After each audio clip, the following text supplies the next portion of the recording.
অদৃশ্য শত্রুকে চিনতে পারছেন তো? প্রতিদিন সকালে আরামদায়ক জুতাটি পায়ে দিয়ে বাড়ি থেকে বেরোচ্ছেন। আপনি কি জানেন আপনার পায়ে বেদনাদায়ক এবং দীর্ঘমেয়াদী ঘা তৈরি করতে পারে?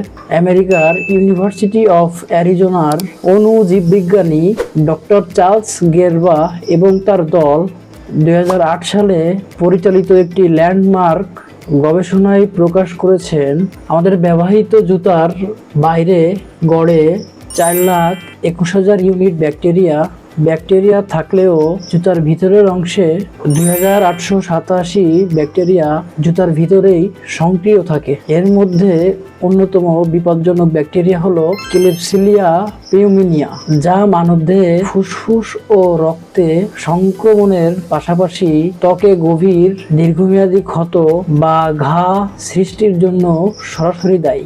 একটু থামুন, আপনি কি ভাবছেন প্রতিদিন কেবল অপরিষ্কার মোজা বদলালেই আপনি এই মারাত্মক বিপদ থেকে রক্ষা পাবেন? মোটেও না।